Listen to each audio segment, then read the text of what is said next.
Hi, welcome back to my channel. As a busy mum running a house, a relationship and a business, I need quick and easy meal ideas. This sweet and sour pork takes about 20 minutes and everyone always ends up enjoying. Before we start, if you could follow me on Instagram and subscribe to me on YouTube, that would be amazing.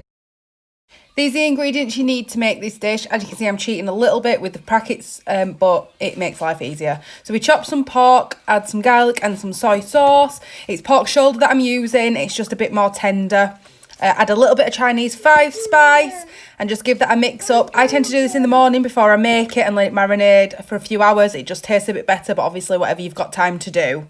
But it tastes equally nice if you do it on the same day. So we're going to prep the veg next. We've got baby corn, mange too, and some carrots. We're going to start by taking 2 carrots and taking the tops and the bottoms off.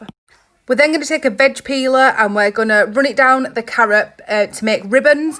I find that this just looks nicer in the sweet and sour sauce. It's a bit easier for William to eat and it just cooks a bit quicker. We're then going to chop the baby corn into slices and slice the mushrooms too.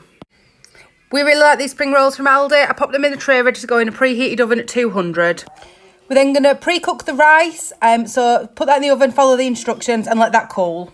Chop your onions and preheat some oil in a pan. Once you've preheated the oil, add your pork and let that start cooking up. I like to cook my pork for 5 to 7 minutes before I add any vegetables. Once I've added the vegetables, again like to let that cook for a couple of minutes just to soften the vegetables. I add my Mayflower sweet and sour sauce and let that cook for another 10 minutes while I make my rice. Start by frying the mushrooms for the rice. Egg fried rice is unbelievably easy to make, so you crack your eggs. I use 3 for 4 portions. I then give them a little whisk.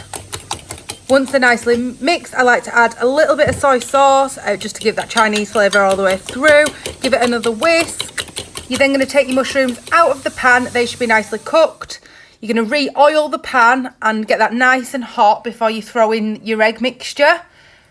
You're going to let this cook up a little bit like an omelette, but you are going to mix it as well. It will stick to the pan, but if you just keep scraping, it'll come off nice and easily, providing your pan is non-stick. As I'm doing this, I would quickly put the spring rolls in the oven. They need to cook for about 10 minutes. Once the egg is cooked, you add your packets of rice and your mushrooms back into it, another douse of soy sauce, and that's ready to go. Add some spring onions for a garnish, and then we plate up. This is a yummy tea. William really enjoys it every time and we make it at least monthly.